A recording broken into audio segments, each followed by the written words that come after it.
Still hiding your confidence because your outfit isn't doing the talking? My name is Wuraola Ubaka. I am called your profitable fashion coach because if your business isn't making money, why are you even in business? At Wura, we don't just make clothes. We create statements. Our timeless ready-to-wear pieces are created for the woman who walks in grace, owns her space, and turns heads effortlessly. And if you are a fashionpreneur struggling to turn your talent into real income, especially if you are stuck in bespoke and want to transition to ready-to-wear, the Profitable Fashionpreneur Academy is your next step. We teach fashion creatives how to structure, scale, and sell profitably. From the woman who wears it to the woman who makes it. Confidence and profits go hand in hand. Wura dresses you. The PFA builds you. So come, join the movement. Wear confidence and build profits with Wura and the Profitable Fashionpreneur Academy.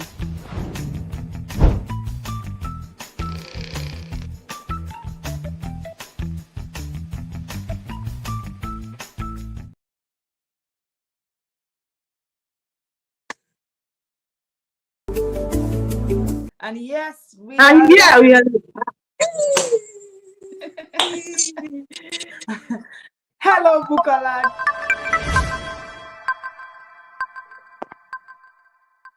First of all, I want to thank you, Wura, for putting up this bootcamp. Thank you, Coach Wura. You are a blessing to us in this bootcamp and to your generation at large. Coach, you are amazing. I love your teaching. I love how you are genuinely teaching us and you genuinely want us all to be successful and to start right. Thank you, Coach Wura. And thank you, Coach Wura, for investing in the next crop of fashion entrepreneurs. Thank you, Coach. Thank you. So you're a fantastic teacher, being able to break down to the nitty-gritty in the simplest of ways that even a baby would understand and be able to implement. I have never had so much thinking about my business. Like my eyes are just opening every day to new things. And I'm really grateful for this platform because it has made me to realize that in order to be successful, you have to build systems. It has really been an eye-opening journey for me. I finally understood the power of having clear, standard operating procedures for my business. I have never seen a more consistent person in my life. The kind of way you inspire us, even we are ashamed to give excuses in the bootcamp. So for me, Wura is a real deal. Go and check her out. Thank you so much, PFA. I'm really proud to, call you my coach. Thank you, Coach Wura. God bless you.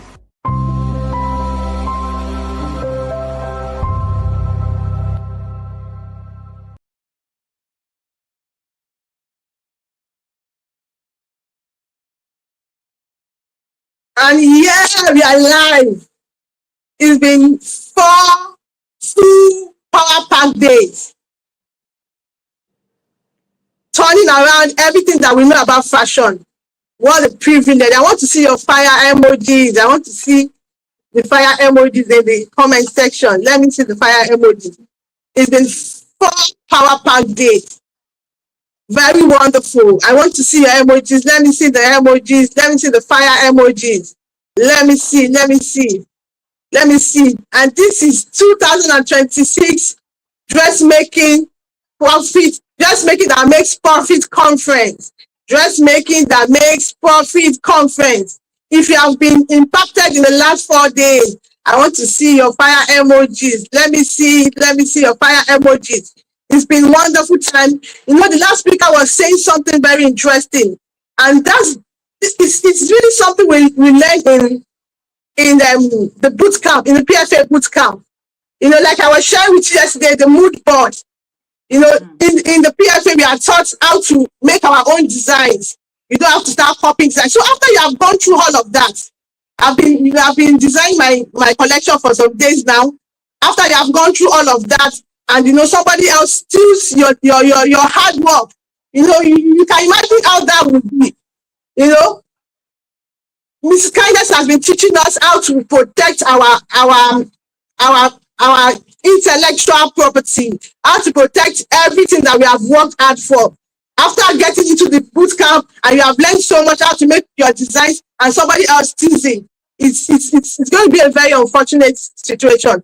So we have to say a big thank you to PFA for bringing Miss Kindness to us to teach us more. And that's just a bit of what you'll be learning in the PFA boot camp. In the PFA community, you'll be learning how to make your designs, how to protect it from people that are interested in stealing your intellectual property. He taught us how to go about our trademarking in our businesses, copywriting our design. What a privilege. I want to see the fire emojis. If you have been impacted, I want to see the fire emojis. And now we'll be having another wonderful session with Mrs. Ine Amaka. She's going to be telling us how to position our businesses for funding and for international markets.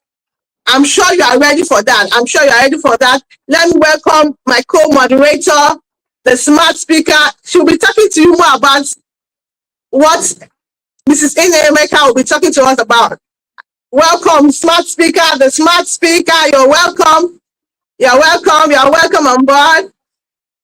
Thank you, Bukola. Thank you for being here. It's amazing to have you co-moderate with me tonight. It's amazing. And hey, PFA people, how are you? Conference attendees, 4 days. My question I want to ask you tonight, have you seen a fashion coach that is a lawyer? Put it in the comment section. Have you seen one? Yes or no? Bukola, have you seen one? My coach is number one that I've seen. One and only. Yes, so you know, power packed. Somebody was saying in the comment section when the previous speaker was speaking about the legal thing, somebody said, when your coach is a lawyer, you got you covered. Because take a look at what happened in the last session. Network just took her off, but she could just be in a breakdown. And truly, legal issues are a big issue when you're building a brand. So what I want to say is, as you're listening now, before the next speaker comes, register for that Ready to Wear bootcamp. That's what I just come to tell you. Register for that bootcamp already, because not only is your fashion coach one who is seasoned. Do you know what it takes to put in all of these people to come and speak every year? Do you know what it takes? Then the legal part is covered because she's a seasoned lawyer for years. Like she said, ChatGPT is not your lawyer. Good. I can see the comment section. Just Coach Wura. Somebody said capital no. Come on now. These people are ready for. They are ready. And start the comments. No, capital no. Just Coach Wura. Coach Wura. Exactly. So get yourself into the Ready to Wear bootcamp right now. As we're speaking, it's going on the screen. The good part about it is that you can just pay 40,000 naira and you book your slot. Spread the remaining payment until 1st of September. If you delay and we get to 7th of July, you are going to be paying 250,000 naira. Like inside the Tinubu government, why waste 100,000 naira when you can actually save it? It's not going to be a waste. Even if you pay 1 million for Ready to Wear bootcamp, it's not a waste. It's more than the money. But if you can save 100,000 naira, why not save 100,000 naira? And yes, this is where we invite the next speaker for tonight, and that's the last speaker for tonight. Interestingly, tomorrow is Sunday. That's when the conference is ending. Don't even try to miss it. Clear your schedule. Do everything you need to do. Be here tomorrow. Just tell your family and friends. Settle all of them. From now, start settling them and get ready for tomorrow. But if you're ready to learn how to attract funds and position your fashion brand, then put in the comment section yes. As we call up the team to call the bio of our next speaker. Thank you. Bukola, are you ready for tonight? Yes, I'm pumped up already. Not because they lack talent, not because they lack vision, but because they have not yet unlocked the doors that lead beyond their current market. Our next speaker is the founder and creative director of Mark Nisi Collections, a Nigerian manufacturing company specializing in handcrafted handbags and bulk apparel. She has taken her brand beyond local markets to major regional and international platforms, representing Nigeria at the Intra-African Trade Fair, the Africa and China Express Expo, and the African Women in Processing Forum. A Mandela Washington Fellow, African Union Fellow, and Deputy Coordinator of Nasima Youth FCT. She brings first-hand experience in assessing international opportunities, attracting funding, and building the strategic partnerships that open global doors. Tonight, she will show you what it truly takes to position your fashion business for markets beyond Nigeria. Please welcome Mrs. Nemeka Wosisi, founder of Magnisi Collections.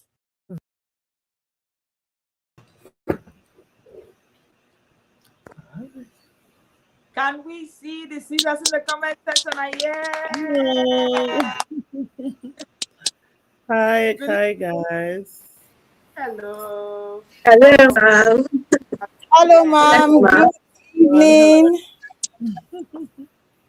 Welcome, and thank you. It is such an honor to have you join us this year. I'm so elected. I'm so excited. I'm ready with my pen and paper because I know that you're about to give us a schooling and we are here for it. Thank you so much for joining us tonight. So, like you heard in the bio, Mrs. Maka, because I think my team wanted to murder your name. Mrs.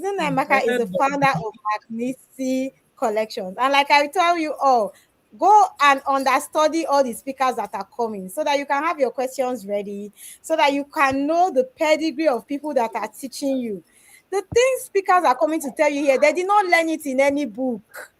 They are living it, they are breathing it, they are a product of lived experiences.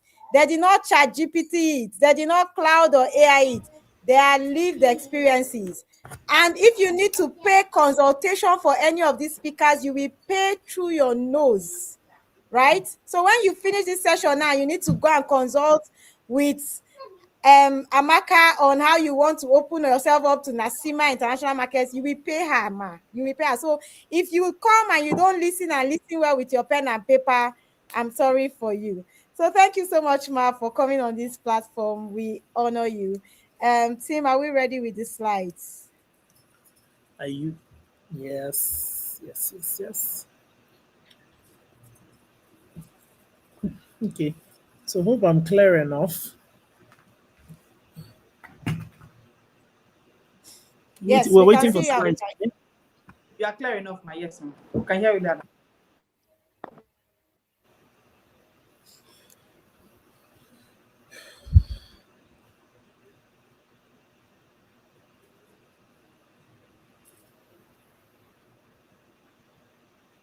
I think the network is giving a bit of an issue, but I can see the slides loading from the back end.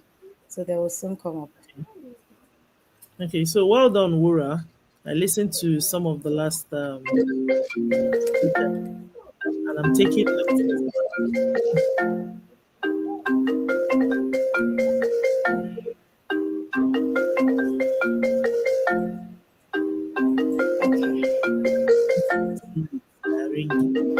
Okay. Somebody's phone.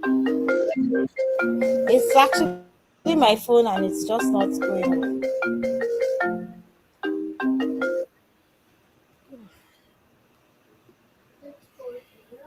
Apologies, that was me. And we have our slides. All right. Let's go. Okay. All right, ma'am, we're good to go. You can take it away. So you guys are going to be moving the slides up for me, right? Yes, ma'am.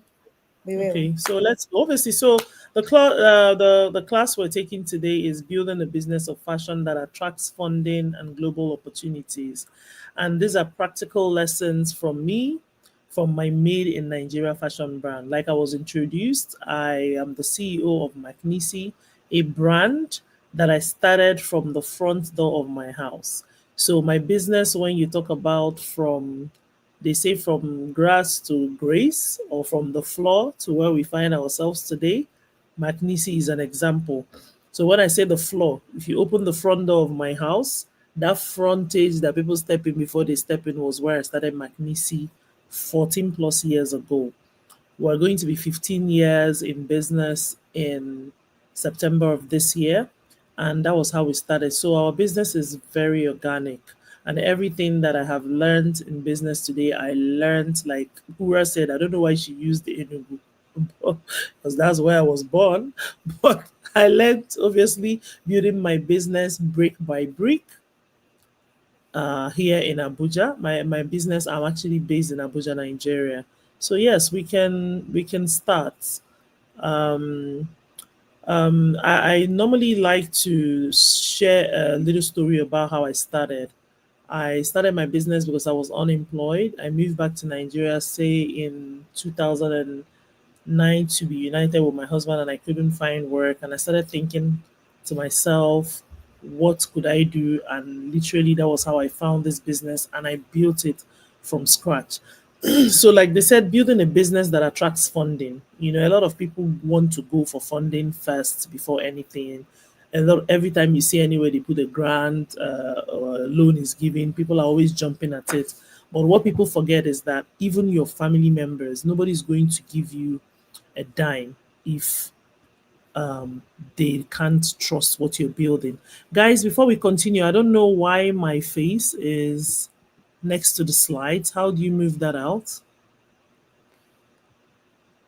Yes, thank you very much. So you can shift it to this side if you can shift it or something, because obviously people are also chatting as we go. But yes, for me, before I start, so I just wanted to tell you people that story. Everybody who is here, who is starting, because you have to start first before you actually build anything. If you don't start, if you're conceiving something in your head and you don't start, you know, you would not know what will happen. People would ask me why was it the handbags? I love creativity. Right out of school, I had done a lot of things. Like I told you people, I lived outside the country and I came back to Nigeria to live with my husband. And I had done so much, private shopping for people. I had worked in corporate jobs and all that. But when I started thinking about for the business, because I was so frustrated, I couldn't find work. People ask me why handbags, why did you start? I was unemployed. And they tell you the biggest businesses are burnt out of those difficult times where you're thinking, what could I do? It can be that you're in a job and you are not able to what would you say, you're not able to make ends meet with it, and you're thinking, how did I start? But really and truly, I didn't start because, I have it in this slide here. I love handbags. I started because I lost the job I had. They weren't even paying us salaries. And in the first 3 months of me starting my business, I started employing people. My first employee, who was my gate man Friday, is my factory manager still today. He's been working in my business since inception. That was how I discovered entrepreneurship, and I realized I wasn't just creating bags. I was changing not just my life, but I was changing other people's lives, and I was creating opportunities. Please go back to that first slide. Whoever is moving up the slides for me, please.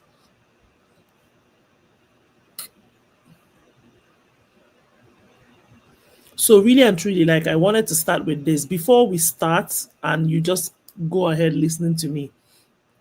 I want you to probably raise your hand. I can't see the chats now, so I don't know how we're going to do this, but you can raise your hands if you want your business to become global. All of us want that for ourselves. If you want to attract grants and investors, I'm sure most of you want that. If you want to export someday, this is where you learn to do that, because like I'll tell all of you, if you don't build a business that attracts all this, you are not going to get it. So yes, I'm seeing a lot of people raising their hands. It's a dream. We want to be global. We just say it, we want to have grants. We want people to give us money and go to bed and know that we're going to pay back. We also want to collect people's money and return it. If you're like me, I don't like to owe anybody. I sleep better when I know I'm not owing anybody, right? But you also need those funding to scale. You also need money to do what you want to do, because money indeed answers a lot of things, if not necessarily all things, right? So yes, we can move up. I'm seeing all your hands. Well done. So we can move up to the next slide. So yes, you already heard my story. Like I said, very organic story from the floor, and before you knew it, I was hiring, 3 people: my gate man, another gate man in the estate, a woman who I had that was passing and saw what we were doing, who lived around my estate, and then a tailor that I had to bring in. So I started my business seriously September of 2011. And by December, when Christmas had come and I decided to look at my books, I opened it, and my Excel sheet that my sister had told me one day, you should start plucking everything on Excel. I saw, oh my God, I never forget, I had made like 700,000, and we're talking 2011, and I had these 4 people. In short, I went out and bought them all these Christmas hampers, rice, oil, and everything from not having anything. This business I'm telling you guys I run today, I started with less than 5,000 naira.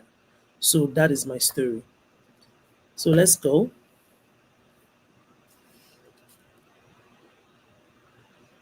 You can see the business that I started with less than 5,000 naira. This is my team with the Minister of Labor and Productivity. This is some of my staff. I don't think all of them are in this picture. This building you see here today, by the grace of God, we own it 100%. So that business that started from the front porch, that moved to the bacha, that moved to the 1BQ room at the back of my house, and we had to put a bacha on the corner finally. Sure, that business I started from the floor. I always remember to tell you guys, because some of you are running your businesses from your homes. You can be in agriculture from your kitchen, from your one room. This business, I ran it 7 months in the front porch of my house. So when the rain came, we had to pack up. When the sun came, we moved around. At 5 o'clock, I finished under the storage my guest bedroom was my storage. The back of my house was where I would push our machines. In short, I will pack up everything because by the time my husband came back, I didn't want him to see anything. Then stop at 5 and flee to the house. So the mosquitoes that would have entered my parlor from opening and closing the door when I'm sitting down with my team, I'm fixing pins, they are doing their own. My parlor door will not be eating him because the guy will come back in the night sometimes and be beating himself for mosquitoes and all the weird things that were biting him. I started that business from the floor. I ran it from that front porch for 7 months till the person in my BQ moved out and I had my first room. And I had my first workshop, which was 1BQ at the back of my house with a bacha on the side. And later we took over the next room, and we had 2 rooms. And like about 2 years later, we were busting out, and the people in the next compound moved out. It was a 3-bedroom compound with a whole back, and we moved there. And then about, 9 odd years running from that place, we moved into this factory. And today we moved into this factory to take just a space of it. We have also expanded to the other side. So we're actually buying the second area of it. So that is the business that started from the floor with less than 5,000 naira, employing all these people and doing all we're doing today. So let's move on to the next slide. So what changed my life?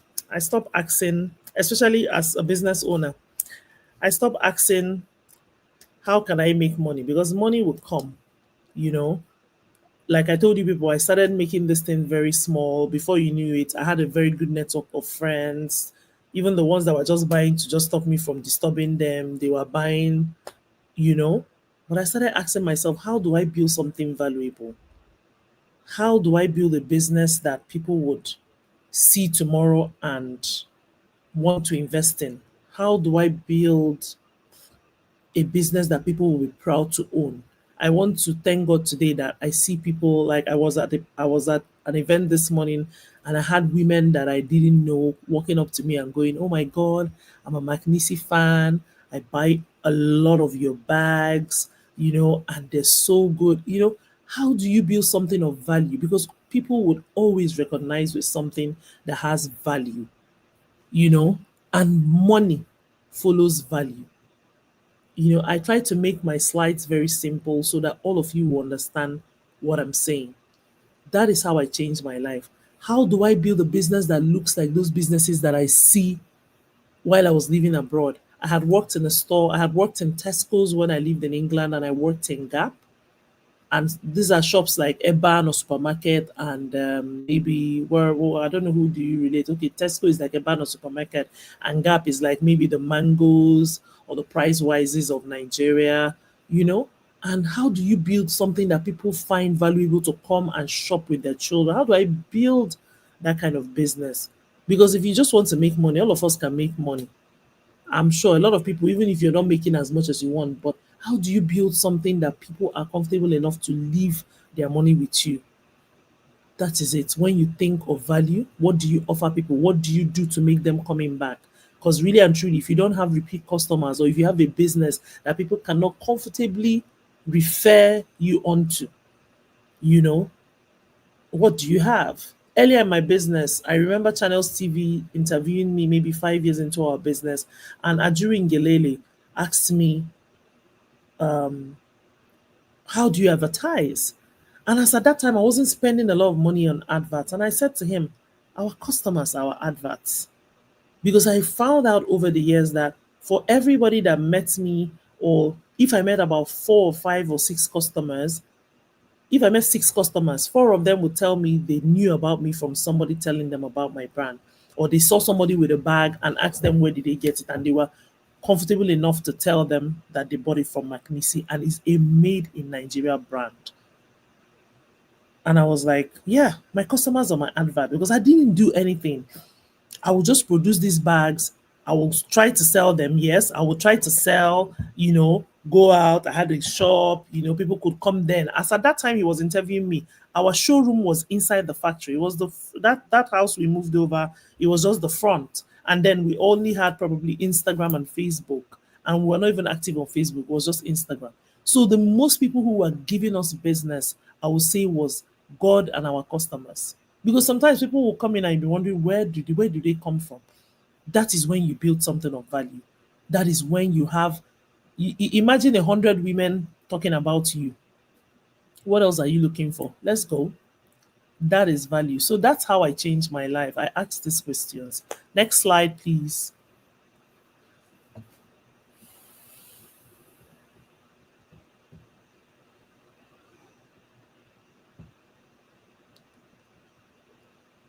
I hope we're still on. I wish I was moving my slides myself.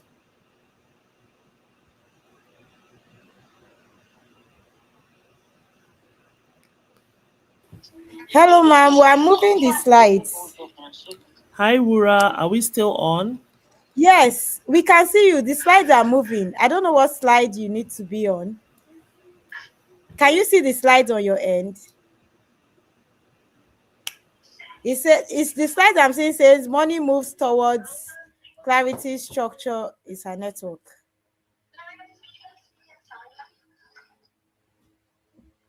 Okay, I think Mrs. Amaka's network is out for a little while.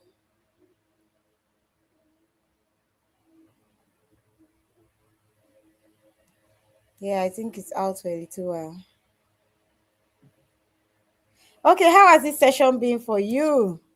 Are you inspired by her story? Are you inspired by her story? Okay, let me tell you guys something. So this bag right here is a McNisi bag. I probably got this particular one a couple of years ago. I have McNisi bags for my kids. I have McNisi bags for even my son. My son has his own. My daughter has her own. So we're not coming here to tell stories. We're coming here to actually show you the way things can be done. As I'm saying, my son has his own bag. My son is running to go and bring his bag. Okay, bring your bag. Let's show them. So this is a McNisi bag. Yes. And they actually currently even have this in stock, right? So this is my son's. My son calls it his money bag. You should see him when he's going to church with this bag. Hi, Amaka, you're back on. So I was telling them that we don't bring people here to tell stories, and I was just showing them a few of my McNisi bags. My daughter has gone to get her own. My daughter has gone to get her own McNisi bag. Yeah, so like we're a McNisi family. We don't just I wonder what happened. I wonder what happened and where I stopped. Okay, so you were asking for the slides. So we were I was asking for the slides to move in. Okay. Next. So what was the slide before? Why most fashion businesses never grow? The before that is what changed my life. Okay, so that was why I stopped. So I was talking about value and how important value is, because value is what people buy. For every time we go out, okay for you? So that's fine. That's fine. I hope it doesn't cut off again because I don't know. This network is Don't worry, the network is trying us, but we are well, resilient. We are here. We are not going anywhere, ma. yes. Yes. Okay. All right. So yes. So and I just said, so why most businesses never grow? Because most businesses don't actually fail because they lack talent. Most businesses fail because they lack systems. Systems are what enables your business to function seamlessly, or what actually builds a business together. So what is a system? At McNici, a system is how we produce the bag. How do you produce a bag from start to finish? So if you don't have a system, if you don't have a conception, so the bag is, you see a bag, how do you make a bag? You conceptualize the design. And then from design, you have to actually go and bring out the sample. From sample, you actually now have to go and produce. So most businesses fail because they are everything. They don't have systems. They don't have structure. They actually don't have capacity. Capacity is when you now put out the bag and then people now tell you to deliver, or you've made one and they see the sample, they like it, and they're now ordering. You're telling them sold out, sold out, sold out, sold out, sold out. At a point, I used to think sold out was something fun. At a point, I noticed that sold out was lack of capacity. Because if you what is sold out when people are asking for it? There was the year that I actually knew, I actually knew there was a year we had a collaboration with Madam Shafi Bello, and we made 200 bags. We thought we had a lot, and in 200 we were good because I found those leathers. No, we made 200 of each color, so it was about 400 because it was the leather that I found, the sample leather, very chic. We put out the bag, and we were thinking, oh, if God helps us before December, we'll finish this. That bag sold out in 1 week. Funny enough, I saw the pictures of those bags, and when we said sold out. And I will tell you that maybe 3 years later, people were still asking for that bag. For everybody that had it and people saw it, and I was like, I would call the guy that I bought it from, and he would tell me he didn't know where to find it. And someday something just said to me, what could have happened if you actually tried to find a bag manufacturer, gave them a sample of that bag, you had it in your wardrobe, you had the pictures to reproduce that leather for you, and you recreated it? Because for the amount of people that asked us for that bag was less than the 400 that bought it. So some people that would put sold out and feel it's fun. Sold out, I found out, was lack of capacity. Businesses fail because they don't have visibility. Businesses fail because you are running your business, but it's only you and your omona, your kindred and your friends that know about it. People don't know about your business.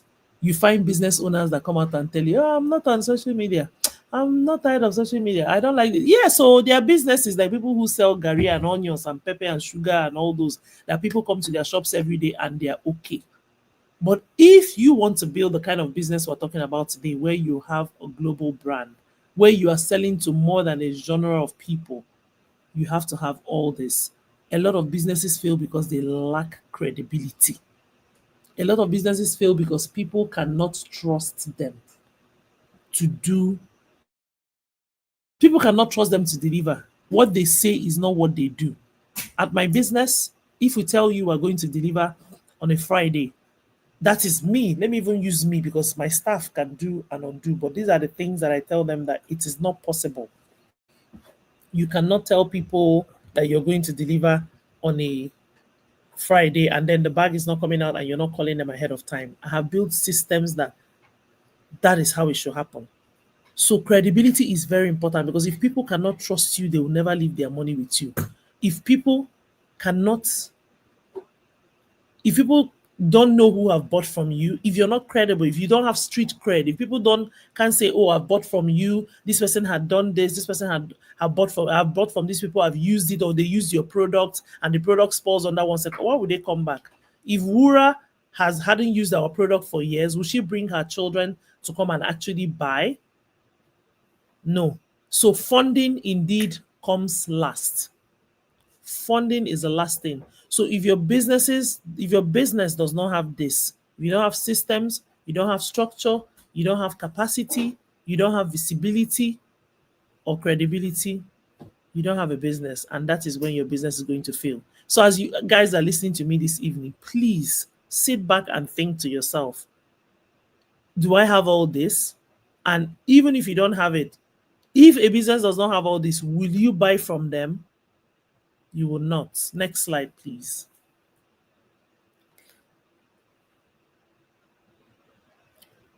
Money moves towards the following three things. Money moves towards clarity. Money moves towards structure. Money moves towards trust. It's almost exactly what I was talking about in the other slide.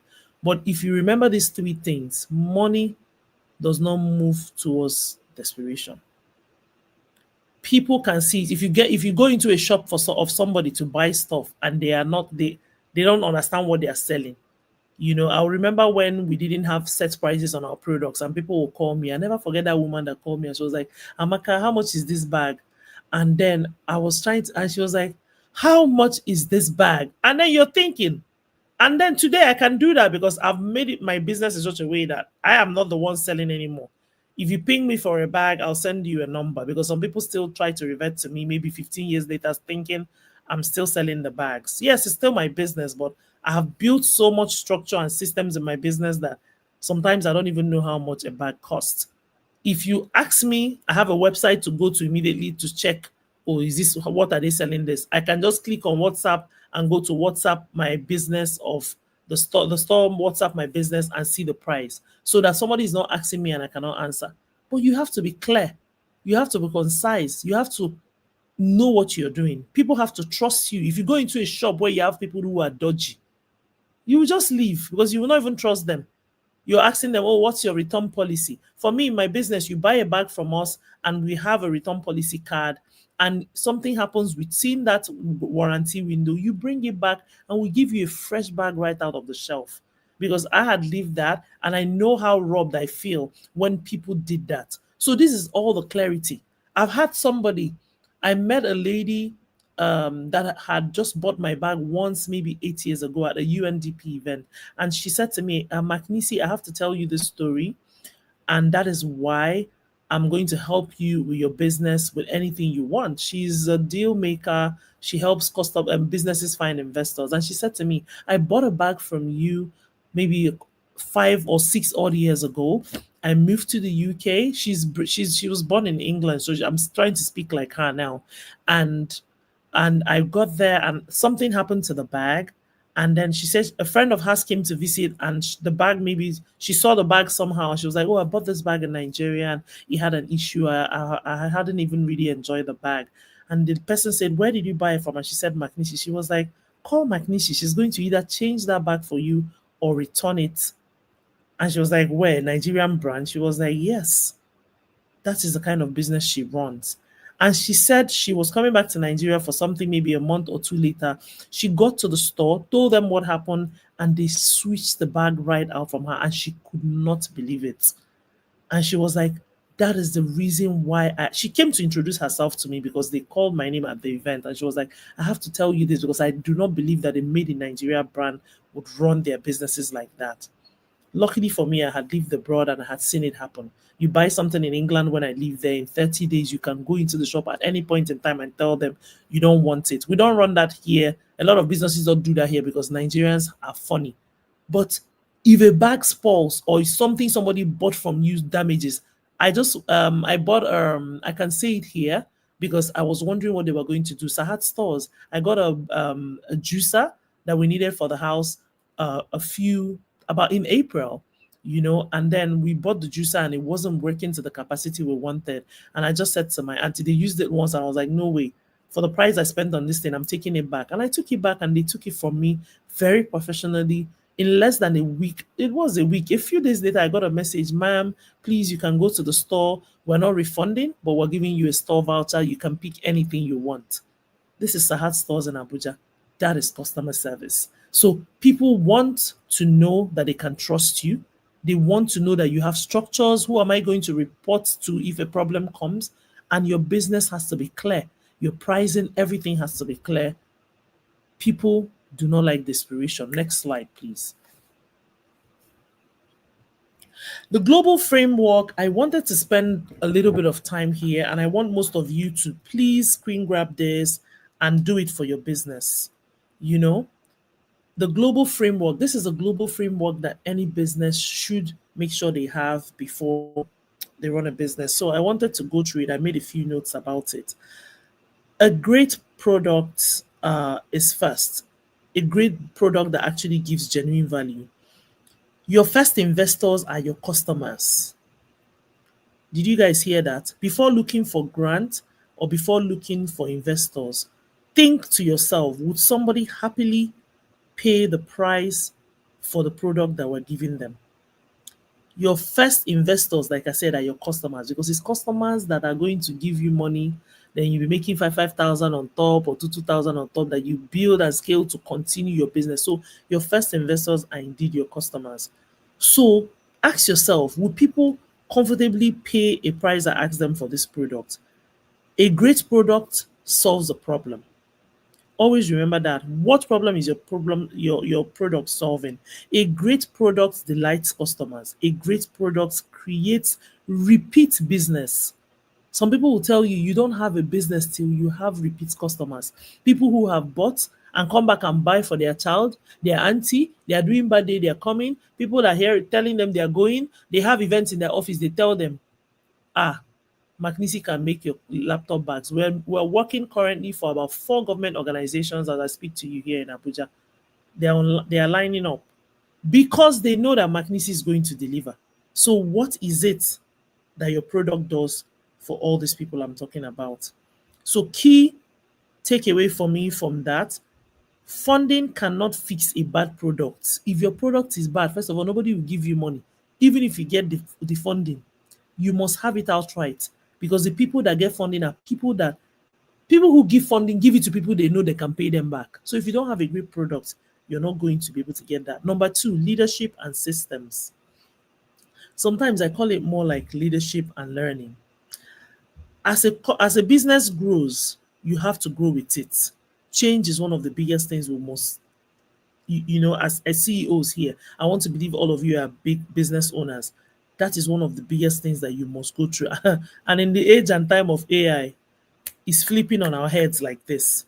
Leadership is not just giving instructions. It's about making difficult decisions, managing people, communicating clearly. This one of communicating clearly, for me, when I started my business, I had to start learning how to speak broken Igbo, if I have to say it in Hausa, because I had to work with a lot of linear workers who sometimes I'll just say things, they'll take it out of context, or they will not even understand the direction I gave. I became a motivational speaker. These are things that happen to you when you run businesses in Nigeria. I saw somebody saying something today about we run our businesses in Nigeria with we and God, because we must pray to God to do extra, because this country can turn you. So really and truly, being a leader is about making difficult decisions, managing people. If you can manage people, hey, Nigerians, you have won. Communicating clearly and continuously learning, continuously changing and evolving with time. Example for me, when I started getting theft in my business earlier on, I realized that I needed to become a better leader. I couldn't continue doing everything myself. I had to build systems that empowered people. I had to plug the loopholes and ask myself, why is X and Y happening? So businesses rarely outgrow their leaders. You must grow with that business. And if you find yourself that at a point you can't do it again, find somebody who will do it for you. The third one is opportunities and partnerships. Many opportunities don't come because you are the best. They come because you are visible. Where can people find you? Some of you might never have heard about me, but because I am taking this class today, you know about my business, right? So that is very, very important. Your visibility. Where can people find you? Your next customer may never meet you by chance, but if you intentionally position yourself, if you are applying yourself, coming to forums like the dressmaking network. If you're part of this network, I hear that you guys have over 1,500 people in your network. If you always tell people what you do, if you come to speak at events, if you always engaging and even teaching people, joining associations like the Nasima Association Wura spoke about, and attending trade fairs, you make sure people see you. So many of my international opportunities came because I showed up, came because I went on trade fairs. I spoke on at conferences. I attended conferences that made people. I paid for engagements, paying for things. Nigerians don't like to pay for things, but really and truly, paying for knowledge, very important. I pay till today. Anywhere I see that I can learn, because see me now, AI, social media, this one. As we're waking up every morning, they are changing. They are updating apps. Things are happening. We must learn. Today, the birthday party I went for this morning, I learned how to even shoot one video. I was like, we live and learn. That's actually my motto. So you must always. So importantly, for opportunities and partnership, visibilities and putting yourself out there creates a lot of opportunity. Then brand credibilities. People don't just buy products, they buy confidence. Always ask yourself, does my business look professional? Do I have a website? Do I respond quickly? Is it the one that people will ping you and the respond will be like 3 days later? I don't buy from those kind of people. Is the packaging consistent? Is it clean? Is the product finished well? If it's you, like my staff, the kind of example I do is when they make something and I don't get it, I'll bring the good one and the not so good one, and I'll show them and they'll be like, I say, pick one. They'll all go for the good one. I say, well, I know better thing. So who won't buy this one? What will I make? It's as simple as that. Can people trust you? Like for me, over the years, we've invested in improving our branding, our product presentation, and professionalism. We learn every day. We try to improve every day. Those investments have helped us earn a larger client base, So trust is the greatest business asset. I have my staff. They don't know the people that come to buy things from us. I have people leave my stuff and they call me and say, this your staff, this your staff. In short, funny enough, in Lagos, about 2 months ago, I walked into a spa to get a massage and somebody was carrying a McNisi bag. From the door, I saw the bag on the table and I knew it was our bag. But when I sat down, I couldn't recognize the lady.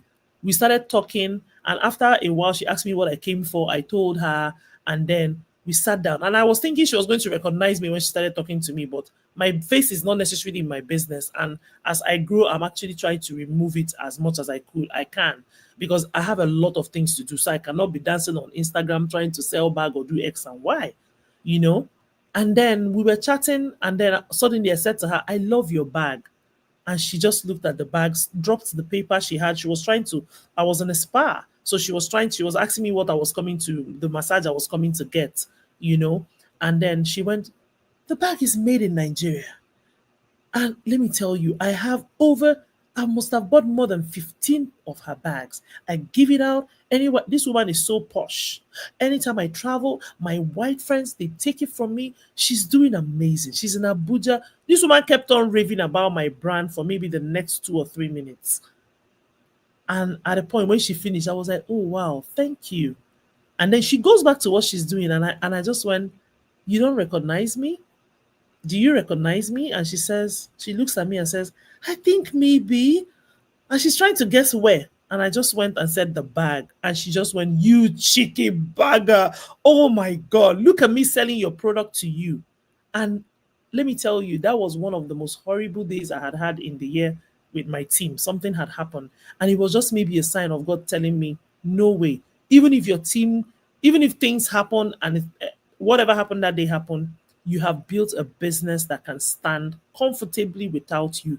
And there was nothing that I looked for so much and I yearned for, but to build a business that could stand without me. Because when you have that business, you can go and rest. So indeed, one of your greatest assets is trust.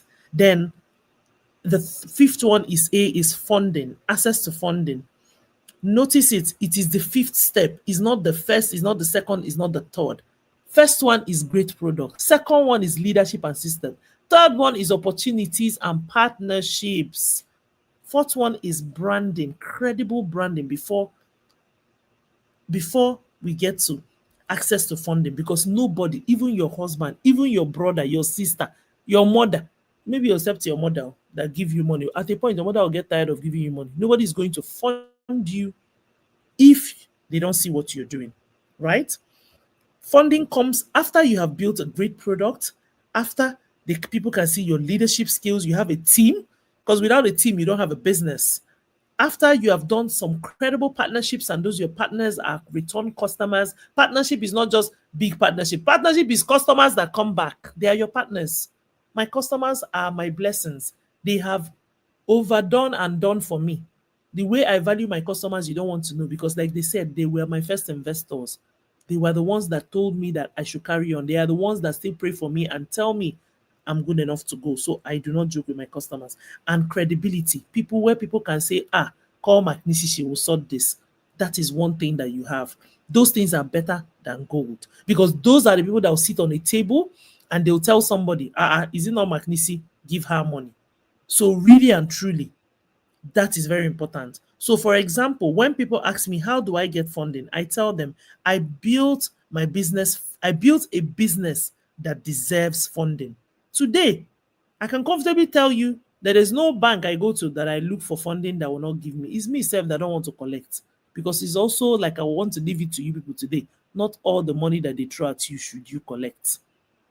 People run towards funding like funding is, the biggest thing. But if you actually steady on as women, I'm sure there are probably a lot of women in this place, steady on, build, save, reinvest, manage, you can build something big before you actually need that funding. For me, because I lived in England for a while, and my biggest lesson that I learned about collecting loans was buying an Argos TV. I walked into a shop to buy a TV. These are the kind of things they do to you when you live abroad. And then they told me, you don't have to pay for the TV. I had the money. You can just take it and go. I say, how? Take it and go? Me, I carry TV and left the shop. They say you can finance it and be paying small. When they were telling me paying small, did I know that the paying small meant that the money that I walked into the shop to buy the TV with, I just said, because let me use this money and do something. I'll be paying them small. Paying them small means that TV I came in to buy for £250, because I carried and went and decided to pay them small. I ended up paying £400 or £500. In short, God saved me. My sister came to visit me one day, maybe 2 months after I bought the TV, or 3 months, and she saw the receipt of Argos in my house. And she was like, Namaka, what is this? And I said, I went into the Argos to buy TV. And they gave me free TV. And they said I should carry. She said, which year free TV? I said, yes. They said I'll pay small. And she laughed. She finished laughing. She said, Bia, let me explain to you. I'm sure maybe, what am I saying, 3? Maybe it had reached like 6 months or something. I had that thing. I really don't know. But if I had paid them like £60, maybe only £20 or £10 had gone to the money of the TV that I bought. The remaining £50 was for Argos. And I said, Bia, is that what loan is? She said, Baroso, run and go and pay off this thing. And I said, now that I don't have money, she said, as you're getting money, I'm going to be on you. My big sister, my biggest blessing. That was how she saved me. And that was my introduction. And as at that point, every credit card I applied, because credit card right now, and I hope people know, to collect loan from Nigerian bank is like 30-something%. So if you go to collect 1 million, you have to pay. You people should please do the math. All of you here are business people. Some of them are 35, some of them are even 40%. Why hasn't? So who are you working for? So you must be very prudent as a business person, because we are blessed to be in a country that no matter what we do, even if it's this akara that is going around now, people are shouting akara. You buy mudu of bees, you buy the oil, you use 50,000 naira to start something. Depending on how prudent you are, profit comes out of it, and you save it and reinvest it. If you have the discipline to do that, you're going to build. And for years, because of my traumatic experience in short, at the point, I also had to collect credit cards for school fees, certain things. By the time I paid back, it was when I started this business that I paid off some of those loans that I had for school, at least things that were proper, because that's what I believe loans are for. Loans are for things that make sense and save your life, things that you need. I don't believe as a business, if I don't have an order, that I should go and take a loan. What am I taking the loan for? The loan is supposed to help me to either make enough money to pay back, or whatever I'm taking it towards should be able to build up enough for me to pay back that loan. Because if you don't pay back that loan, you mess up your credit, and then no bank will give you money. So really and truly, like I said, you people see where the funding comes. And then the last one is I'm spending time in this global framework because I want you people to take it. And when you sit back down, use your business, use that as a benchmark of where you want to go in your business. Long-term growth and legacy. That is scaling. This is my favorite part. Do not build a business just to make money. Build a business that creates jobs, changes lives, trains people. It doesn't have to mean that you have to set up any training, like even what Wura is doing. Wura is a girl that I have looked at over the years and I've learned from her.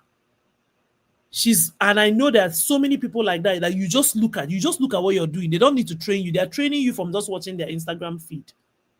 I'm here talking to some of you. I'm almost training you guys, but some things I've said, you will go back tomorrow and implement it in your business, and it will change your life. You've heard there's so many things that you take here. There's so many things that people say to you that you take. So build a business that creates jobs, changes lives, trains people, and outlives you. If you're not building a business that will outlive you, that you are the everything, change from today.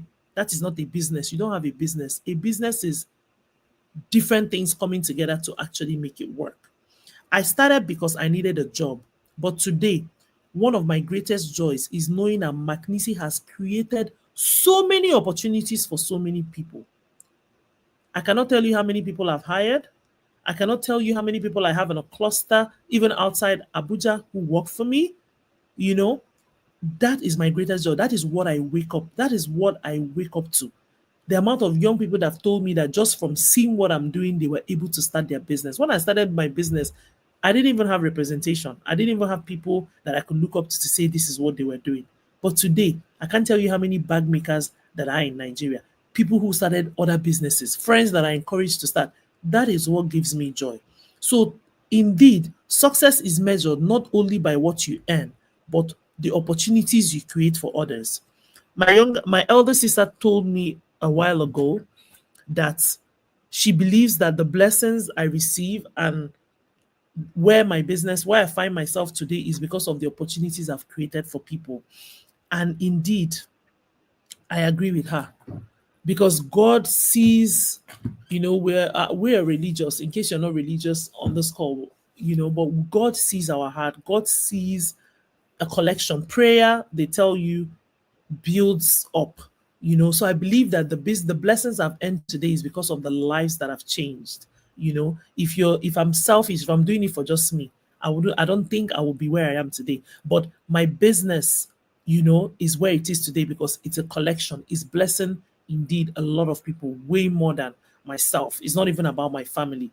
So many things I can't do today because I now have more than 40 people that work for me here in Abuja, over 200 plus, in the East, and I can't even do certain things. So yes, let's move to the next slide. So please, like I said, save this global framework and plug it into your business and ask yourself, what am I building? Am I building a mushroom business or a global business?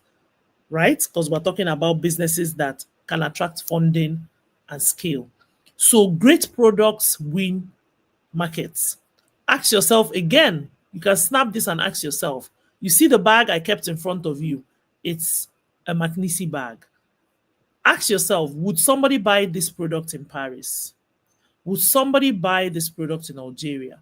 Can somebody in Canada recommend this product? If I leave my product in the shelf of a place that nobody knows is made in Nigeria, will somebody buy? Will people want to buy it? People come into our shops, buy our bags and leave and don't have a clue that it's made in Abuja. They just feel it's some foreign bag. They see somebody with it, they refer them and they come and buy it. Ask yourself this. Once you can answer this question, then indeed you're building a global business. Next slide, please.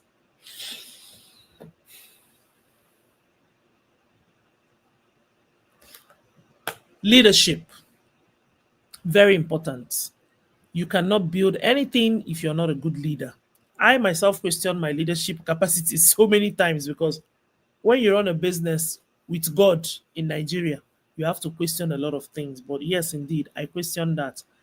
To me, I know that I am not just a designer. I'm the CEO, but what is that? What is leadership? What does leadership means to me? Leadership for me means building people. I told you people earlier on I became a motivational speaker. Sometimes I go in, I don't go for morning meetings. I don't have to enter my factory. I can decide not to enter that factory for 3 or 4 months. Everything is moving. But the few one I enter, I must talk to them. Oh.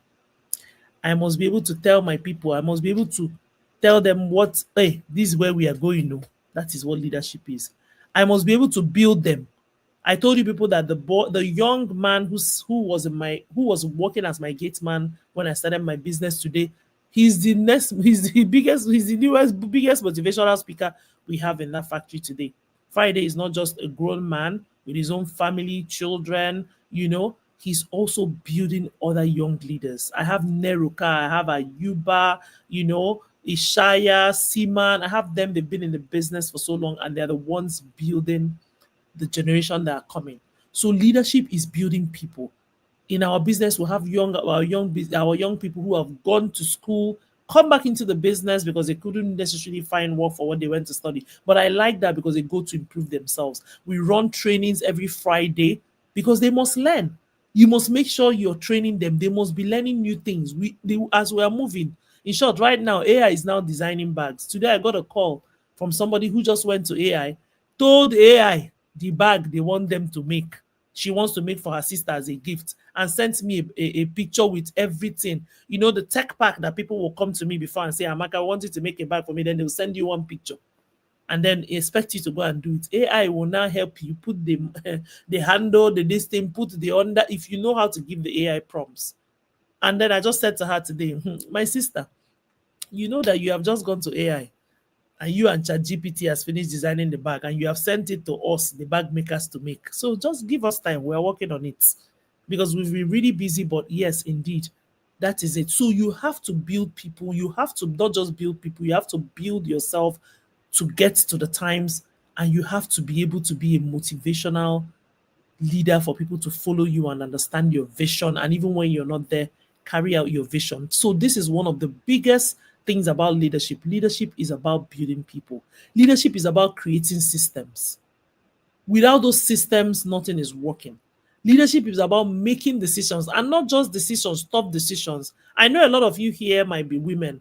We are not like men. Sometimes I'll tell my staff things like, if my husband was the one running this business would have gone far. Because we bring in a lot of sentiments into business. But at some point, you have to also decide that sentiments aside, business. Because when it comes to business, a lot of people don't. Business and sentiments don't mix. Call a spade a spade. Call what it is. You have to make those tough decisions. Then business is also about thinking beyond today. You cannot just be thinking today. People will ask you, where do you see your business in 5 years? You should be able to answer. Because God knows that Rome was not built in a day. They will ask me those questions a few years ago. There was even a time when I didn't have an answer. And at the point I told myself, snap off.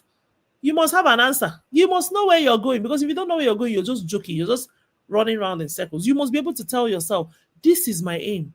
And that's when you work towards it. That's when you plan to get there. It doesn't have to be that, I want to be in London, because all of us, before they tell you where do you see yourself tomorrow, you just say, I want to have a shop in New York. 1 square meter of shop in New York. My sister, I don't know if in the 5 years you will get there. Realistic goals. In business, there's something they call realistic goals, where you set realistic goals. If it's this same akara that everybody's shouting now, if I am making akara, if I started with akara, I want to add potato. By the next 6 months, I should have made enough money saved to be able to buy potato and yam. If it's akara, I hope that in another 1 year, I will be able to add rice, meat, ishewu to the corner. I would have been able to buy an umbrella. So I'm not frying the akara under the bridge. You must have measurable goals, and it helps you. That's how you're able to save, you're able to plan, you're able to even decide, who do I need to help me? How do I do this? Will I achieve it myself? If all of you here are women, how do you build systems? How do you be the leader that you can lead? We women, we have to wear so many hats. You have to be a mom. You have to be a daughter. You have to be a daughter-in-law. You have to be a motivational speaker. You have to be a CEO. You have to be a sweetheart, all in one go. So you must think beyond and plan yourself and know how to achieve your goals. Next slide, please. I hope I'm not taking too much time, because Wura didn't actually tell me how long we had. That's another one. We had 1 hour, but we are here with you, ma. We're not going anywhere. All these things that you are sharing, where are we going to learn it from? We are here, ma. Please carry on. I think I've touched on some of this. I said when my staff stole from me, when my staff stole from me, I realized something was off, and I knew I needed to solve it. I knew also the problem wasn't just the people. So it depends on where you are in your business. Start thinking, what are your biggest lessons? What are the things that made you decide to say, oh, I'm not going to run my business the way I'm running it? I knew that the problem wasn't just the people. I knew that the problem was that I built a business that depended on me, and I knew that it had to change. And that was the day that I started building systems. Like I told you guys, systems are very important. Next slide. Let's go through now. So because of all those things that I had through, today we have all these systems. So how many systems do you have in your business? These are the systems that help me function. Today we have HR. She's in charge of HR and administration. She manages all the staff. We have operations. Operations runs everything around the business. We have quality control. No bag goes out of our factory without being checked by production, quality control, and the team at the store. So 3 checks. We have procurement, someone in charge of procuring everything, and we have an inventory department. We have inventory because obviously we go through a lot of raw material. We have the factory and facility management that manage everything within the factory and make sure the shop is running seamlessly. We have a sales team and customer service rep. And how did I end all this? All the structures we created are what is helping us not just scale, but grow our business to where it is today. Next slide, please. Opportunities don't just happen. You must position yourself. You must make sure you apply yourself. You must make sure you apply yourself and create systems that will help you go out and network. You must network and let people know this is what I do. When I started my business, you cannot meet me without me. The next line will be, this is what I do. After all, everywhere we go, they say, introduce yourself. What do you do? This one. You meet people, you find a way. Even if it does not concern them, find a way to tell them what you do. You network, talk to people. You don't know where your next opportunity is going to come from. They sell you your network is your net worth. Not be so. They talk up. Showing up, you must show up. You must make room. You must come out and meet people. Because if you run a business, if you don't know who is going to come and purchase, if you don't know how to meet people, speak up and show up at events, just showing up for this class, that is showing up. You understand me? Showing up, speaking, asking for help, finding out what is the next thing, just what do you need to do to improve yourself and improve your business. And remember that the business, you're the foundation of the business, and then you sieve whatever you have into the people that come around you. So people that work for you and people that help you grow your business. So if you don't do all this, how would they know what to? My staff, I go out with them now. Most times I see them networking more than me. We were in the Hilton on Monday. I could barely see my HR staff. By the time every time she comes back to the stand, she's coming back with one customer.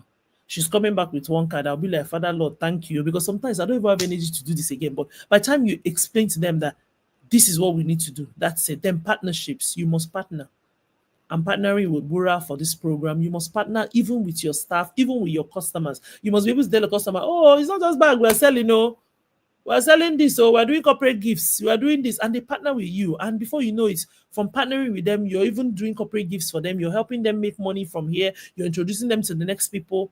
You must build those systems. So, like they say, opportunities don't just happen. You must go out and find those opportunities. Next slide, please.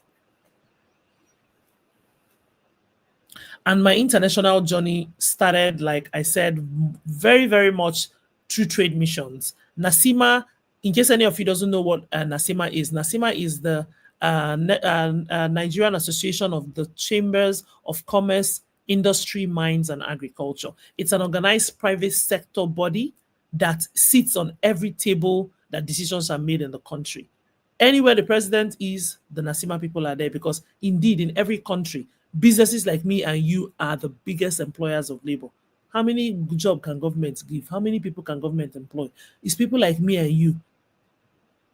that are the businesses that create employment. I was in the airport the other day and we saw Mr. P2B and he was talking and he said in Indonesia, 97% of employment in Indonesia is from small businesses. I will bet you that Nigeria has that kind of percentage as well for employment. Because think about it. How many of you know people who work in governments? How many businesses can the government provide? How many jobs can the government provide? The government needs me and you to go out, make the world tick. Look at China today. China, I remember when we were growing up, China, if you have anything from China, they say they used to insult it. But now people are setting ring lights and camera and telling people how to shop in China. China has taken the world by its balls because they are manufacturing. So the government are looking for people like me and you who will create jobs. All of us cannot japa. Like I tell my friends, they say people are japa. I'll be like, even if all of you go, Nigeria will still have 200 million people tomorrow. So what can we do to support? That is where it comes. That is where these organized private sector bodies like NACIMA come in. And that was part of what changed me, because changed my business and my international journey as well. My friend was working in NEPC at the time and had said to me, Amaka, you're doing so much, but people really don't know what you're doing. And when people come and they're looking for ways to invest in businesses, they're not going to come and invest in McNici. They're not going to just come to McNici. Even if they come, they're going to go to this. If people land in Nigeria, they will go to the chambers of commerce. That's where business is. The chambers of commerce, where they will see a pool of businesses. They're not just coming for you, McNici. Unless it's a personal link. But how many personal links? Who know you? You must go to places where people see what you're doing. You must be part of these places. And that is, for all of you here, if you have not registered with any of these bodies, even if it's Abuja Chamber of Commerce, NACIMA, Wura, I would help them. I am currently the deputy coordinator for NACIMA Youth Abuja, and I would help you register, because that's where you are. You will get a pool of information. That's where you are. You know all the trade missions that are happening in all the countries, all the states, all the trade fairs, where you need to go. Free training. Free training. Leadership training is the ones you have to pay for. The right places to be, the right opportunities. Some of you must have been sitting in your TV and watching people getting millions on the TV the other day. MSME award. Nobody will share it on social media. It's on groups like this that you know when they're giving out those things. And I bet you some of you have businesses that are better than all those people who receive those grants. But where will you hear about it if you're not in organized bodies like this? International exhibition I went for. This was me in Algeria last year. I went for this trip to Algeria. I was part of the UNDP, United Nations Development Delegation. We were also part of African Union. I'm an African Union fellow. So we had 2 stands. Some people never made it to this event, but I had 2 stands. If I wanted to have 3 at the SMIDAN, at the NEPC, I left. I didn't apply for all those things. Because it's when you're visible and when you know what is happening, that is when you're able to actually tap into these organizations. And it's from places like NACIMA, because they will never come to work with you personally. But when you're part of these bodies, that is where they identify you. That is where you're able to get regional partnerships. What is regional partnerships? Now, this is the family in Algeria that bought my products. They brought their whole family the next few days to come and buy more of it. We sold out everything we went to that event with. And we have partners now all the way in Algeria. Who would have thought that people wanted our products in Algeria? How would you know if you don't go? I mentioned here, export conversations are happen in trade missions like this. And then look at African Continental Trade Agreement. What is African Continental Trade Agreement for all of you here? It's called the African Continental Free Trade Agreement, where they have done, there's a document that says we're 1.6 billion people in Africa and we should be trading with each other. How do they make it seamless so that you can trade with somebody in Tanzania or Tunisia or Botswana or this Algeria and collect your money seamlessly? Because we are Africans, we should trade with each other. These are where bodies like UNDP, African Union, ITC, come together to help us to trade with each other. So that is where you are going to start. Your local chambers of commerce, if you live in Abuja, every city, even if you're in Enugu listening to me, has a chambers of commerce. Sorry, guys, let me drink water. Has a chambers of commerce. So please go and register. And Wura, please ask me so you can send the link to all of them so they can go there and register. You get a pool of information. Endless pool of information from there. That is how my own international journey started. And It's just been about, I did that after COVID, and look at where I am today. If you know me or follow me, you will see me jetting off to all these places, most of them fully paid for because of not just what I've built, but because I've decided to make myself visible. As I'm talking to you, I'm also traveling to the East tomorrow with the UNDP for something they are launching in the East, and these are where these opportunities come from. Excuse me, next slide, please. I decided to put this here because it's another one to want to build a global business, but if you don't have capacity, you don't have a business. Like I told you, people buy one of your products and they ask you for another batch and you can't. I've had people that make cake. I have a friend, my friend Ngozi, who produces cupcakes, you know. Then she makes a cupcake, and if you ask me, she makes the best cakes in the world, you know. She makes a cupcake and then somebody eats it, and next thing they're calling her, we have a burial and we need you to supply 200 pieces of cupcakes. I remember us going to that burial and we're all bagging that cupcake that night. Capacity is very important. And that is how you know when you're scaling. Sometimes when the big jobs comes, that's when you can easily walk into those banks and say, this is my invoice. I have an order to supply, like you see what we wrote here, 16,000 school bags. I need 80 million. I'll pay you back in how many days. You calculate your profits, even if you're taking their 35% kini, you can negotiate, because when you have an invoice that is going to be paid, the banks are ready to listen. They can lend that money to you at even a fraction. You give it to them. If you build your business up to a certain place, you should always save. You should always save for the rainy day, so that when those jobs that you're not expecting comes, you're able to fund it. But capacity matters.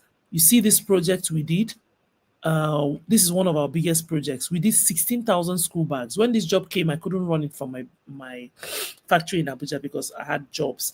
I had to move to the East to run it with a cluster. We did that job with more than 200 of my cluster people in Aba. And this was not luck, this was preparation. If I hadn't been working with them, if I hadn't been sending them jobs, if I didn't know they had the capacity to do it, I would be afraid. This job came, we gave the samples for almost 2 or 3 months. And you know, like the story with everything in Nigeria, when they needed it, they gave us just less than a month to deliver. Even if I'm making magic, what will me and my 40 people do? I needed a bigger pool of people. And we went in there, we did the job. And in 18 days, even myself, I shocked. The day I called them and told them we were delivering, they were like, oh, you're bringing some? I said, no, all of them. And they were like, this woman. I was like, that's it. My cluster delivered, and precision. So capacity matters. What capacity do you have? Where will you find them? If this kind of jobs come to you, do you have the pool? Do you have the numbers? Have you formed the relationship and the networks? If you're making cake, if they suddenly tell you to deliver 10,000 cakes for these 10 million match women they did in the stadium, will you just reject the job? No. How many cake people are in your network that you can call and say, I got this job, I cannot do it, how do we go? How do we do it? I'll contract you. There's so many things that come to me. I can't do everything. I'll tell this person, come. That's how you even bless people. That's how you build up yourself and build up your network. Jobs come to me, I'll be like, these people, just do this job. So capacity matters. And even when you don't have the capacity, how do you leverage on your network to also make it work? That's very important. Next slide, please. Let's roll.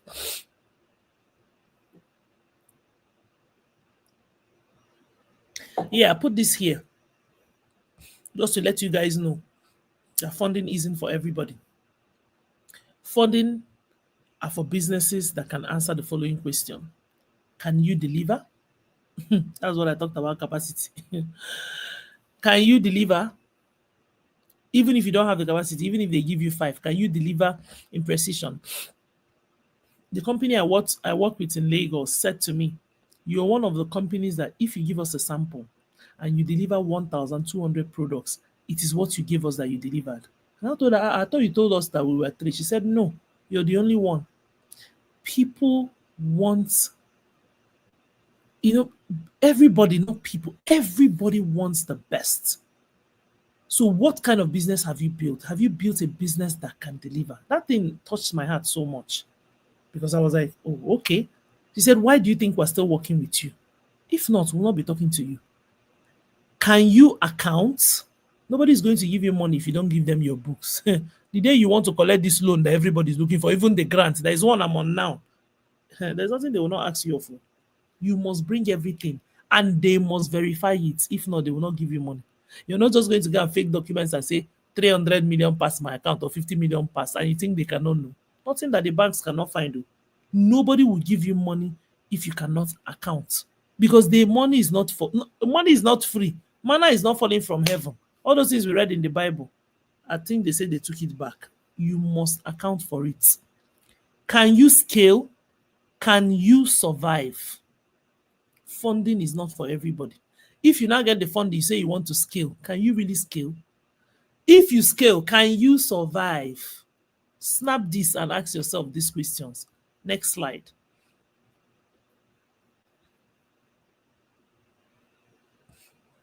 Where do you find funding?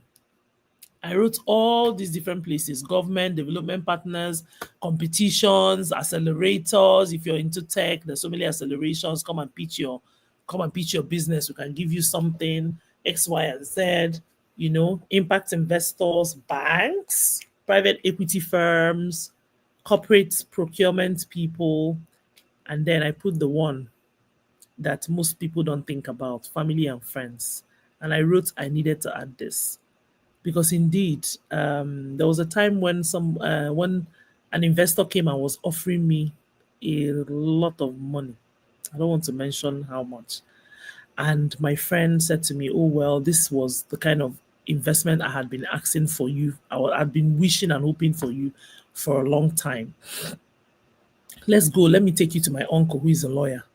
Let's talk to him. Let's see. I don't just want you to go and accept money. And I'm always very wary of accepting money.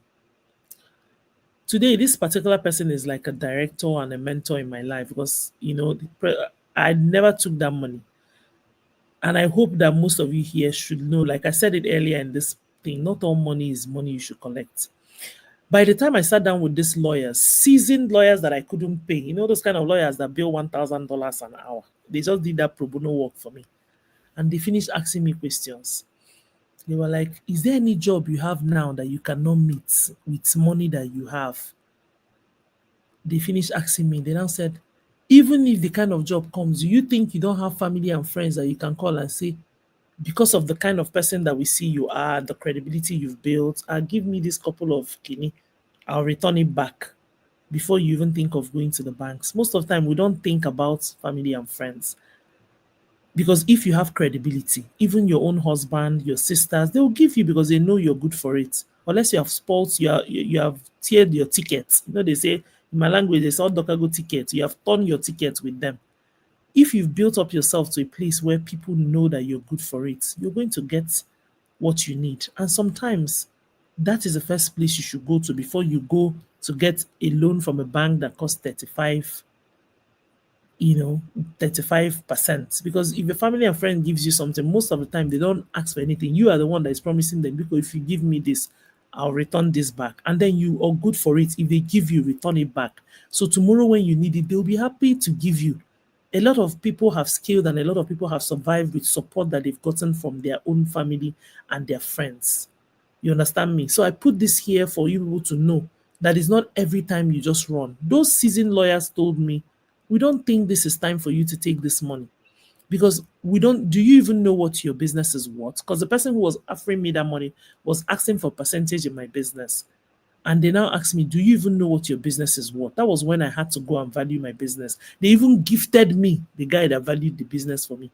I did not know what my business was worth. So they were like, so how are you going to know the percentage you're going to give the person? Not all money you are ready for. Not all funding are you ready for.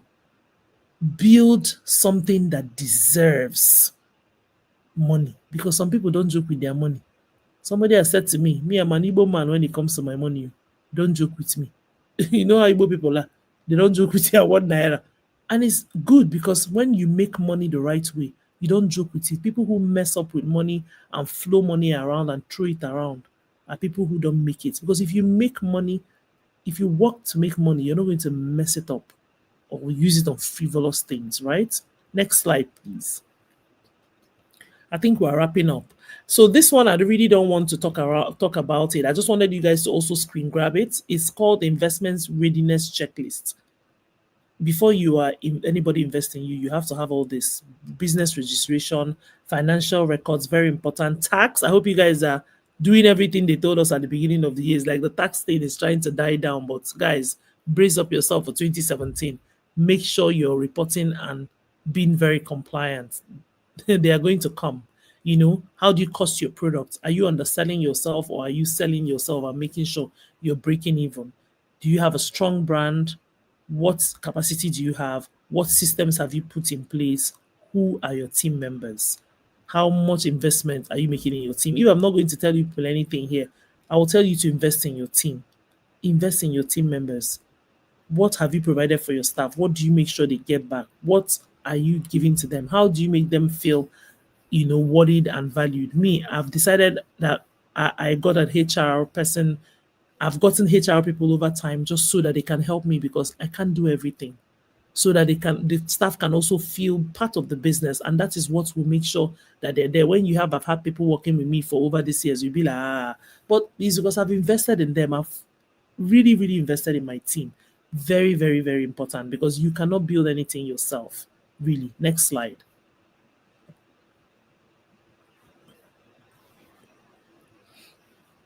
All right, I've actually spoken about this, but I know that, and I put it towards the ending because I think we're wrapping up now. Most times we run businesses and we just, it's too much. You know, for everywhere you see today, people are talking about how hard Nigeria is, how X and Y. I'm even part of the people just going, hi, now, wow. You know, I'm praying that dollar will come down to 700. Even 1,000 we might be fine. You know, I'm praying for so many things, but yes, you know, sometimes before I decided to stay on and do this and run this business, I was watching my friends succeed in their corporate jobs, and I was like, oh wow, you know, when is it going to be my turn? You know, when? And then I watched staff and people betray me over time. You know, I had to balance being a triplet mom. I have triplet sons, you know, marriage, having over 20 staff when I just had 20 people, inflation. But I didn't quit. I chose not to quit. And why? Is because purpose is bigger than profits. Indeed. You know, the purpose, like I told you people, the reason I stay on doing what I'm doing is bigger than any profit I'll think about. The investment I've made in not just in myself, but in people, in a brand that can stand by itself is worth it. So yes, in case you're thinking about quitting, or you're here just asking yourself, when? God, when? That's our new quote now. Just know that it gets better. It does get better. Next slide, please. No. My boys are trying to say good night. No, I'll come and see you. Go, I'll soon finish. No. You know? Then legacy. Your fashion business should feed you, but it should also employ others, inspire others, and outlive you. I hope that you guys, as you want to build global businesses, you're thinking about this. Very important. What will be my legacy after I've done all this? Next slide. Oh, that's me in front of my store. I just put that. This is me admiring the McNeesey brand. I just thought I put that, you know, I was trying to put a picture of, you know, what it looks like, just dreaming from where I was when I started at nothing, you know, to where I am today. So yes, that's me in front of my store. Next slide, please. And yes, my challenge to you today, don't build a small business. Forget that akara they say you should go and fry. Don't think of that. Even if you start small. I started from the floor. Think big. Think big. My mother told me something when I was younger. I don't know what I said. And she was like, young lady, you don't think like that. You don't shortchange yourself. think big, and then even God doesn't give you what you wish, because if wishes were horses, we'll all be riding on stallions. Think big. So even if God doesn't give you that thing you dream of, He gives you something bigger than where you are. Never shortchange yourself. So don't build small businesses. Build a business that deserves to be global. Even if it's not global, it's regional. Even if it's not regional, it's Nigeria, right? It's in Nigeria and it's in different parts. Next slide, please. So, as we close, I want to tell you people to remember this: do not chase funding. Build a kind of business that funding is looking for. Let the money come to you, and then you choose the one that you want to have. That's all I have for you guys, I think. Wura, next slide.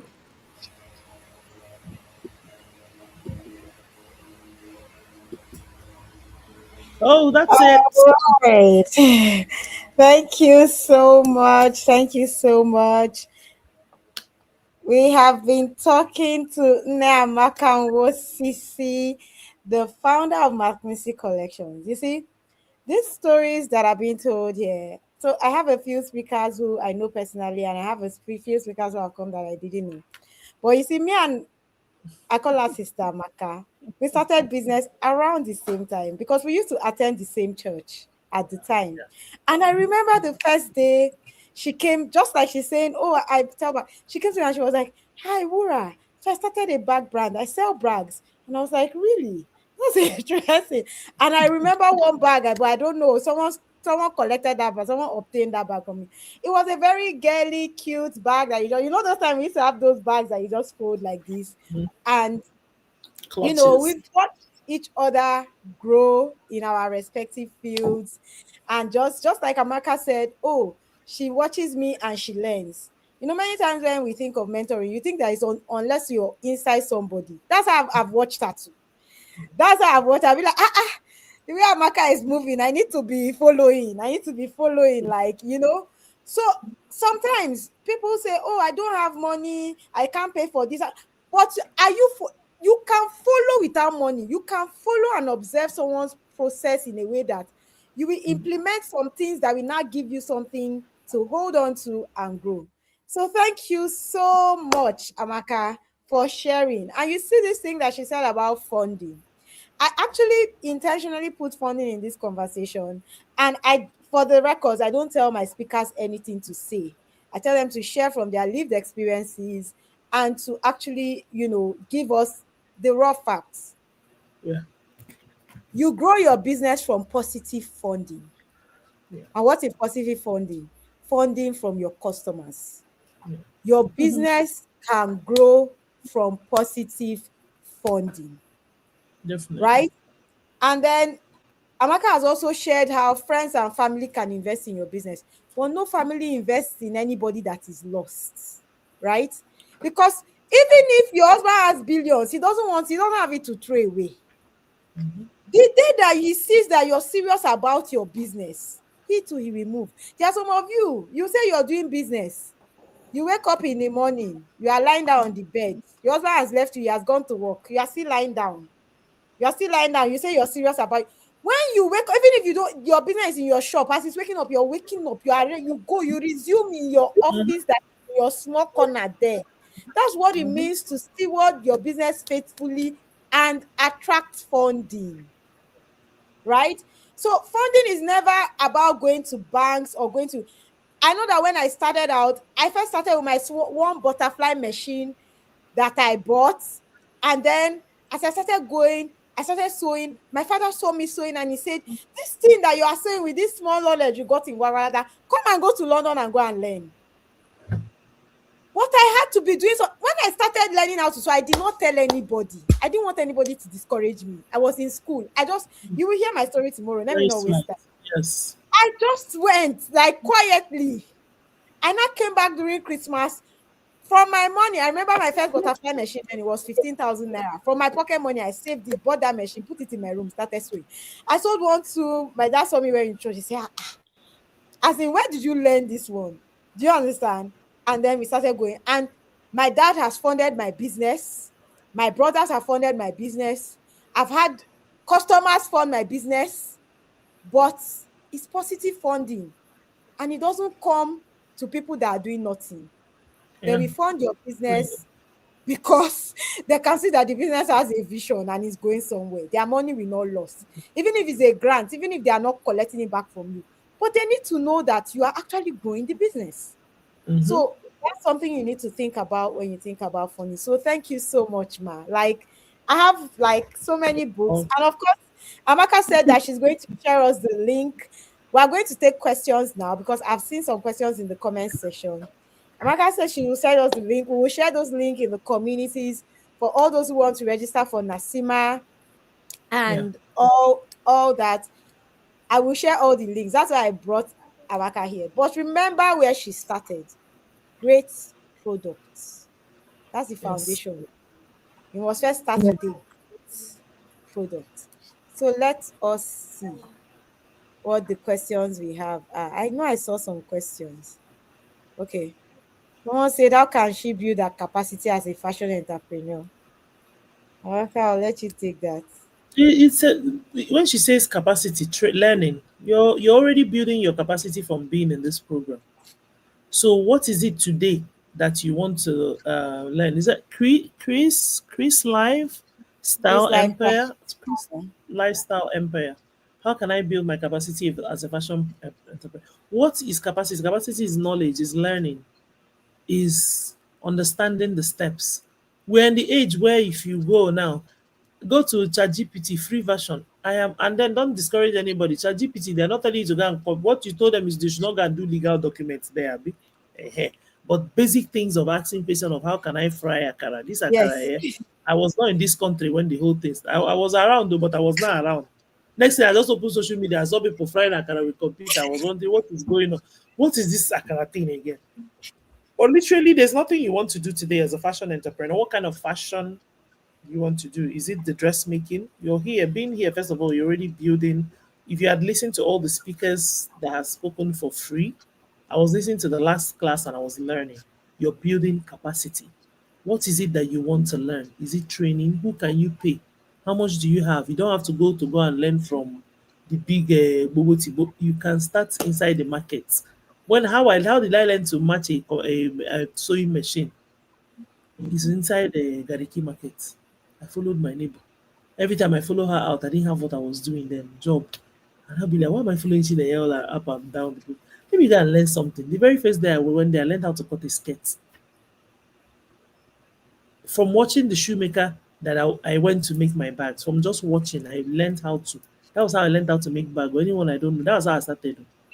I have a photography memory, not everybody's memory is like my own, but still, you go, you pay for. I've told you people pay for knowledge. The one you can't pay, look for people that will give you for free. The one you cannot pay, go and watch. You have a brain. This is our head. It can take what you don't understand. So as you're here, you're already building capacity.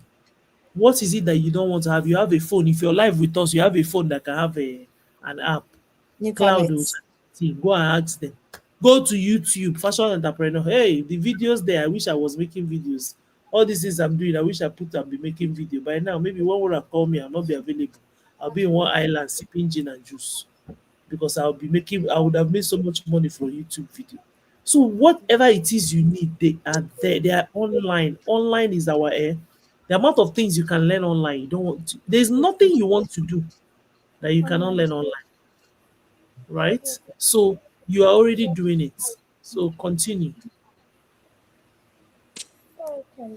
All right. Thank you. Thank you. So, you know, the twins have sat through every live session I've had in this conference. They sit with me from when we start till when we end, and then we go to bed together. So they are sitting down there and they are learning. And this is, part of what capacity. Like I can imagine, like just the things you are going to take out of this conference. And you know how the brain is, like it just stores this memory, and then when you need it, it kind of recalls it. So like I'm happy for them. We didn't have this when we were growing up. So someone says, how can we raise funds to grow when there is no source? What do they mean when there is no source? Okay, so I think she probably means that, if nobody is there to fund you or whatever, how do you raise funds to grow? Are we, I'm really sorry, but like, first of all, if you're talking about how do you raise funds to grow, keep saving every little thing you have. Keep saving and reinvesting. I will always say this. I started this business with 5,000 naira. And for everything you see me build today, I've told you people I'm so adverse to loans. And when I say it, people will be like, "How do you grow a business?" I've had a friend of mine that told me that went to collect loan in the bank. Huh. She had me because we are in such a volatile economy that raising funds, you don't know tomorrow. Nigeria has scared me shitless that I'm sorry to use that word, that I don't rush to take nothing. You don't know what is going to happen tomorrow. That is my biggest fear. In the real world, Wura, you went to school in the UK, we live there. People do projection, forecasting. Omo, I don't know how businesses that forecast here forecast. can't We have to still forecast. do it. You are But Omo, forecasting the by the grace forecast na of for God. yourself. Forecasting, thank you, Jesus. Forecasting is with God. And when they say, people are like, but that is just the truth because you don't know what is going to happen tomorrow. One policy, one inflation, one this. You don't just know. So, my sister, invest, and that's what made me not to just go for anything. I did not, I did not, I did not. If I cannot afford it, I don't go for it. So continue to reinvest. Like I've told you, when there is no source, if you don't have family and friends, I don't know where else you're going to go and source the fund because you cannot go to bank now. Continue to advertise that thing because your first investors, I've told you people, nobody says that. Your first investor are your customers. What is it that this Sunday Alice is selling? Okay, I Okay, she mean, says, what what of of when you when sue and and hubby husband, collects all the money because he sets you up? because he set you up. That one is another. That one is domestic Should we get violence. inside this place? We We can't get cannot get inside this inside place. this space.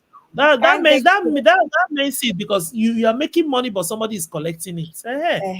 Because if you're making money and you're putting it back, then there's no way. That's how I started. My own did not give me anything. Nobody gave me. I We started just it.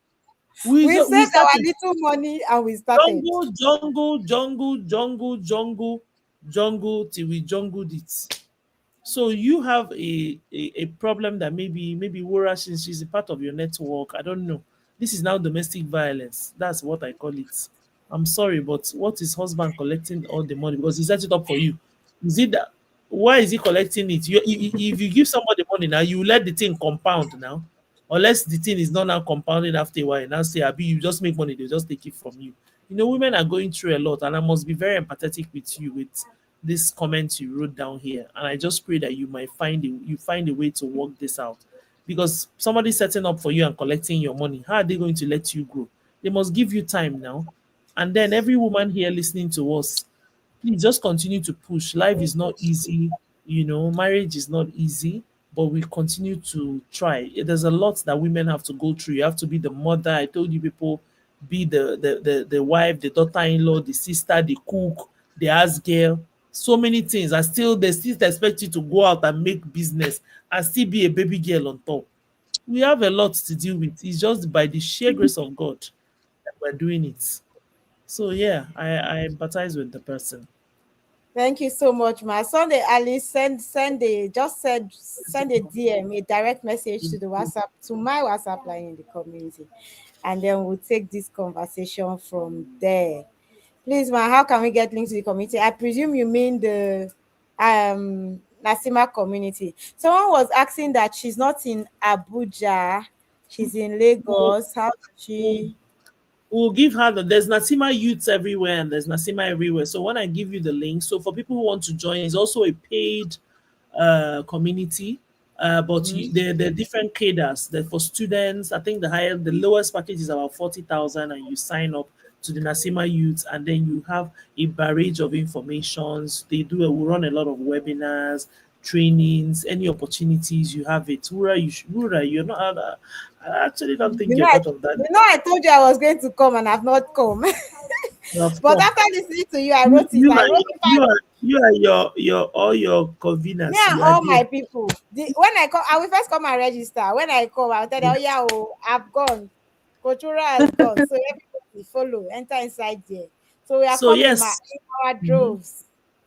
Okay. In our droves. Because like you said, I think even that was, I think, my biggest takeaway from this conversation is that you can be doing so much and not be visible enough, because visibility is putting yourself in the strategic places, right? Yes. So I was even discussing this with a friend of mine. She's a moderator, Leslie Grace. I don't know why she's not here. I was discussing this with her yesterday, and I said the work that we do at PFA, I don't think I am making it known enough. Like, people don't know the depth of the impact and the work, and it's the kind of work that, development partners want to, because they're always looking for people to train people. Do you Yes. understand? And especially Yes. people that have results. But Yes. that was one of my takeaway. When you said that visibility, you said opportunities don't just happen. You must position yourself by applying, by networking, by showing up, by Yes. speaking, by Yes. partnership. Yes. I wrote it down. I said this, and I said, go out and find opportunities. That was my own takeaway Yes. for myself. Very, So very it's not important. enough that you're doing something great. Even wherever you are, there's more. I keep saying that. Yes. So you can see every speaker that has come, even me that is convener, I have taken my own action points that I'm going Yes. to implement. So Very you should do important. it. Right. Thank you so much, Ma. I know the boys are calling you, and I don't think we have any more questions. Let me just confirm. Oh, someone Yeah, said, I hope I've left them with a lot of things to think please, ma, about. for I didn't. someone starting up, how do we know Uh, when it's time to employ more hands? You said you started with 4 workers. So how did you know your business could cater to 4 workers? I didn't start with 4 workers. I started myself, and then my gate man joined me Friday at the time. And then when it was becoming too much for us, somebody was passing and asked, what are we doing? And that was how we employed Shedrack. After a while, it was just becoming too much. I was everything for months. I told you guys, I seriously started in September, October, November. By December, I had to, because I had to. I was everything when I started. I will make the bags. Friday now, who is the guru of everything, the head of designs, could not even fix pin. I'll now, when he finish, he can place for me, then he will wait, I'll fix. Friday, Wura. I don't think any of them else does. I do know him. I'll have to come back. He'll be saying I'm delaying the work because if I don't fix the pin finish, if I don't finish the bag, I have to go out and sell the bag now. Abby. So you know when it becomes too much, and you know when you have money to hire, because you don't just go out now. It's not then that you can go get staff for 20,000. Things are even expensive now. Minimum wage is 70,000. But obviously, yes, how much is 70,000 to a business that is making money? You know, I knew when it was time to stop answering social media. Because how many people can you answer? I knew when it was time to get another person, because I can't. I knew when it was time to stop even making bags. You will know. That person that's asking that question, Start with one. Start with one. That's how businesses grow. Every business you see today, Wura told you she started on her own. She went to even learn how to sew clothes, started sewing it, making. Wura has always been very fashionable. She must always accessorize one thing. I can tell you people now, I'm not as fashionable as Wura. She has time. Every time you see Wura, Wura is on point. Wura cannot be cut on fresh. She must put one thing, butterfly this, colocate two things. I'll be wondering, how did this thing make it together? But he's making it. You understand me? So, indeed, you will know. She went, though, she still started, she made small. You know, when you can jump from KK machine to industrial machine, you will know. When you need, I knew now at the point I'll be delaying them. I knew that I couldn't do this anymore. In the night, we're watching network news. I'll fix all the pin, fix everything. In the night, I won't sleep. Oh, I've paid my dues. Oh, you will Yes. know when you have paid dues, and it's time to So today, like I said, those structures I've had in place can now make me. I'd say my factory is a minute away from my house. I can decide not to enter there for 3 months. They are fine. So you will know that person that's asking that question, when it gets too much and you have saved enough to get somebody, you delegate. You said you are still making the shoe yourself, or you It's have bag outsourced we the make. production. We don't make shoe. Yeah, we also make shoes, though. We do on order. I don't touch anything. I've not made any bag in years. I've not touched anything. My own is director. That's what you chief execute officer. I sit Our, down. I still our design. brains are for thinking. They are not for doing. We do They're head not for up doing. work. Head up. Bottom down Everybody, is other people. Head up. Everything has to be everybody thinking. has everybody has their own role. I don't have to do anything, and I've not done in years. Except maybe I come into the factory and we're packing, I'm packing the bag they've made, or we have a job that is going off and I want to help. No, I've not done that in years. There are people who do that. I've not outsourced anything, or maybe I outsourced it to my staff. Even the running of the business self, I will soon resign as CEO. I need to go and build other businesses. That's even where it has reached. But yes, I don't make any of those things myself, and I've not done that in years. The staff do it, and I execute and design. Thank you so much. So you see, this is a true example of what it means to be building a legacy business. Because at the end of the day, legacy business is a business that can function without you, that can function without your physical presence, that you have been able to document. You can see when Amaka said systems. I say it all the time that a system is simply a repeatable way of doing things. Once you do something today, you do it tomorrow, document it.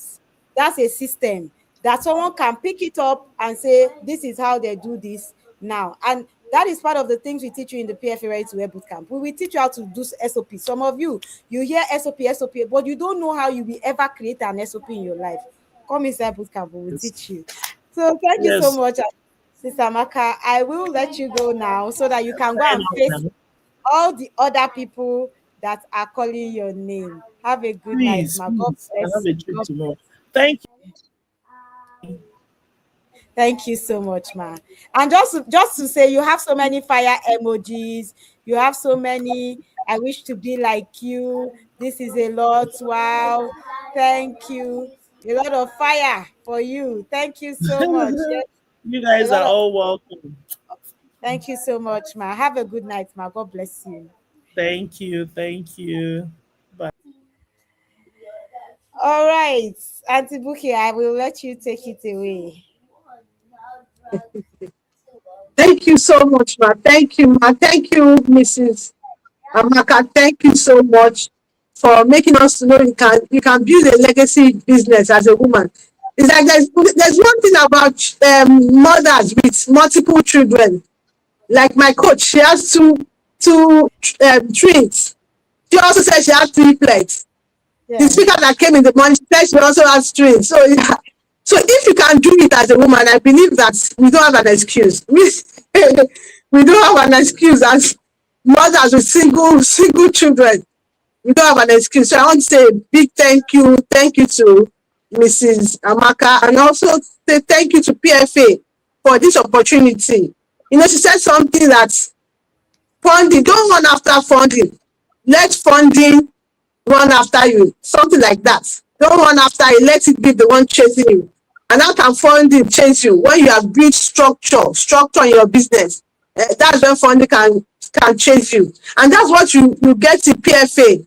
PFA is telling you enough of that. You have learned this, you have learned how to sew this, how to sew collar, you have tried. Come and build structure. You know, I used to be like that. I keep learning how to do this. So many things that I've learned. But PFA is saying come into the boot camp and come and build structure. The structure that will keep your business, that will make you start making profits. And that's what PFA is a PFA bootcamp is all about. I want you to run and be a part of this. Run. Like I said yesterday, I used to, I didn't know the direction I was going before until I joined PFA. And now I'm building structure in my business. I'm not just, There's a way I used to see myself before, but now I see myself as a business owner, not as a tailor. EFA is saying, come into the boot camp and build your business, build a legacy business. Don't just see yourself as just a tailor, but as a fashionpreneur, building something, building a legacy business for yourself, for your children, for your family. So I want you to try as much as possible to be in the boot camp. Don't let this pass you. Don't let this pass you. It's a great opportunity for you that you are seeing all this. You can see the speakers are well selected. It's not just they are not just any, they are speakers that have built something for themselves. So I want you to be a part of this community. Be a part of this. Don't let this pass you by. Thank you so much. Thank you. Yes, ma'am. Yes, ma'am. Yes, ma'am. Bookie, you see, Bookie is a living example of what we mean about building businesses that, other. Bookie will not come here to be moderating. By the way, all the moderators are PFA alumni. If you didn't hear that yesterday, hear that now. They are all PFA alumni.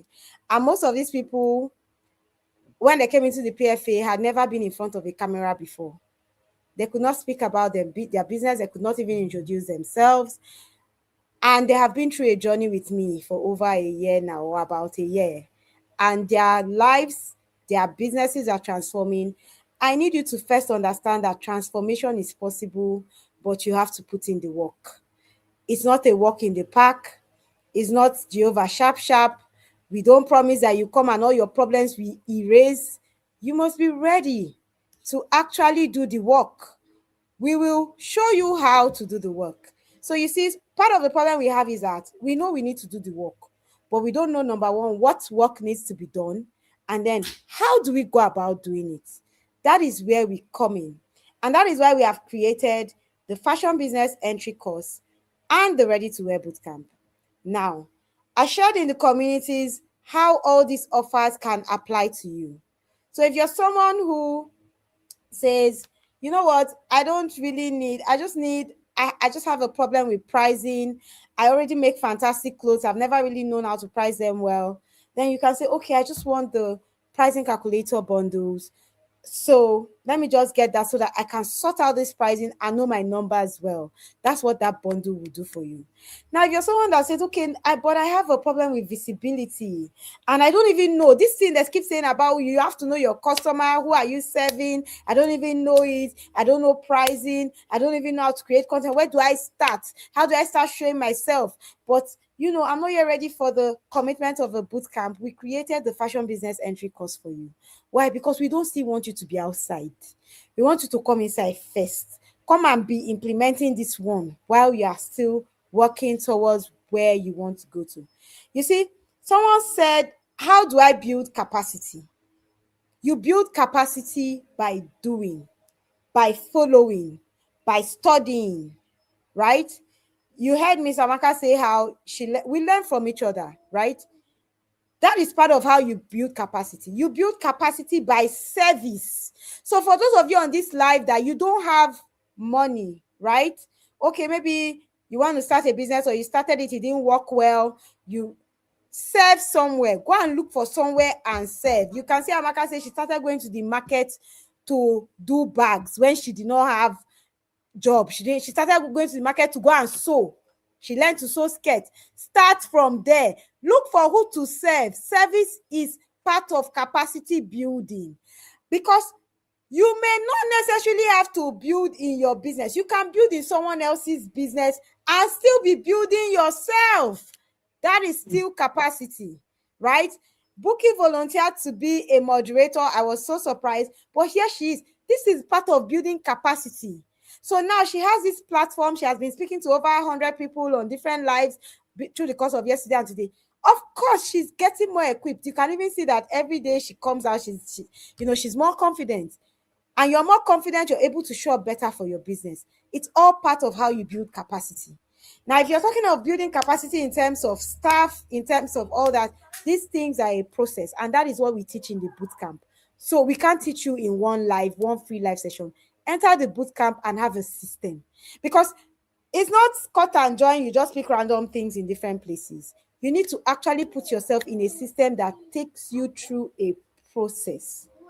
It is James Clear in his book Atomic Habits that said that you do not rise to the level of your goals. You fall to the level of your systems. So you may have the best wishes, the best plan, you want to do the best things. But if you don't put yourself in a system where, number one, you have something or someone to behold. Oh, this is how they are doing this thing. Let me be looking and learning. You don't put yourself in a system where you can actually say, okay, this is a step-by-step process I can take. You will have those good intentions.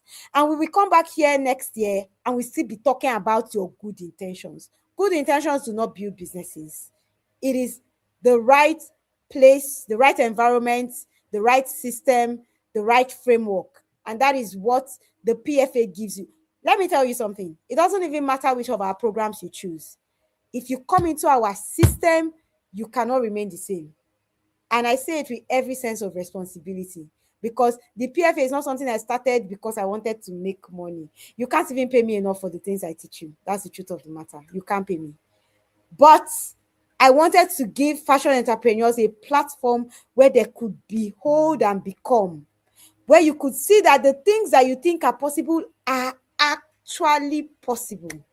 And that is what we do here. So tomorrow we'll be here live again. And of course, my session is tomorrow, my closing session, my actual session. And if you miss it, I'm not going to say too much.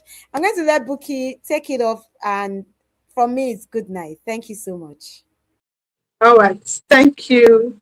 Thank you so much. Thank you for being in this conference. Thank you for showing up for yourself. Thank you so much. And I know that for you to have shown up for yourself and stay this long, I know that you are going to show up for the boot camp. I know you show up for the boot camp, and I assure you that this your business will not be the same again.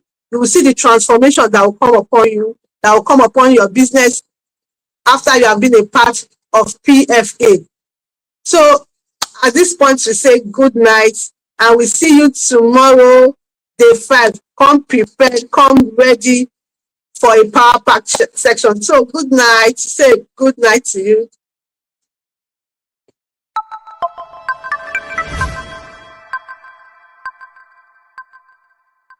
First of all, I want to thank you, Wura, for putting up this bootcamp. Thank you, Coach Wura. You are a blessing to us in this bootcamp and to your generation at large. Coach, you are amazing. I love your teaching. I love how you are genuinely teaching us and you genuinely want us all to be successful and to start right. Thank you, Coach Wura. And thank you, Coach Wura, for investing in the next crop of fashion entrepreneurs. Thank you, Coach. Thank you. And so you're a fantastic teacher, being able to break down to the nitty-gritty in the simplest of ways that even a baby would understand and be able to implement. I have never had so much thinking about my business. Like my eyes are just opening every day to new things. And I'm really grateful for this platform, because it has made me to realize that in order to be successful, you have to build systems. It has really been an eye-opening journey for me. I finally understood the power of having clear standard operating procedures for my business. I have never seen a more consistent person in my life. The kind of way you inspire us, even we are ashamed to give excuses in the bootcamp. So for me, Wura is a real deal. Go and check her out. Thank you so much, PFA. I'm really proud to,